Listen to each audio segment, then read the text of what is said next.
Fox 5 News.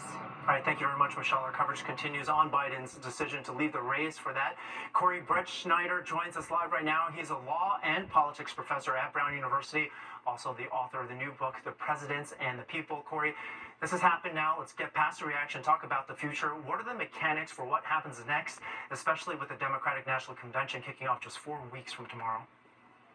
Well, I think we're unclear, and we're going to hear from the president. He's, I think, in the speech that he gives coming up, going to announce a plan. But the bottom line is that there are a number of delegates, and the delegates at the convention are the ones who are going to choose the nominee. They're obviously going to be released. They're not going to be Biden delegates anymore. Now, what happens next is really can range from a democratic process. There's been talk of a mini primary, or there could be an attempt to lock the delegates up and to sway them for Kamala Harris in advance. So we're waiting to see. To my mind, it's a democracy, and it's a fight for democracy, and so that might demand a democratic process. Okay, how does the Democratic Party move forward now? There's been talk of the word unity. We've heard it used a lot, but what does the party actually have to do to unify itself? Well, I think there is a unifying theme, and that's the idea that this really is not an election like any other election. It's an election that's really a referendum on democracy.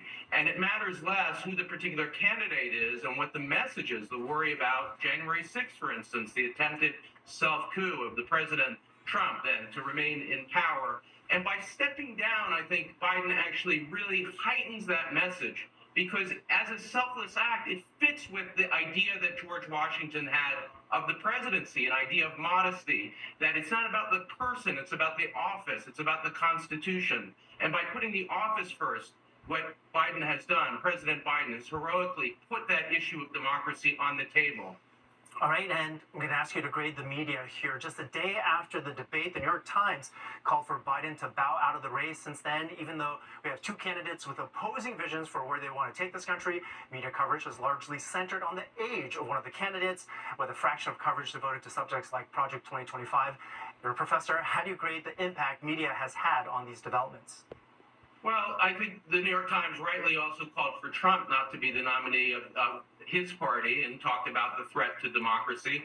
I do think that these are not even things, that there is a question about age, a question about the nominee. Of course, any nominee will be vetted. But when you compare it to the fact that we have a candidate who is now a major party candidate who denied the election outcome and still does, claimed falsely that he was still president, I don't see how this can be anything but a referendum on the question of whether or not democracy continues in this country. And when you have one candidate who's really explicitly threatened to jettison the Constitution, that's going to be the central issue in this campaign. All right, Professor Brettschneider, thank you very much for joining us tonight. And outside of the U.S., world leaders are speaking out on President Biden's decision this evening. More reaction on this historic night as our breaking news coverage continues.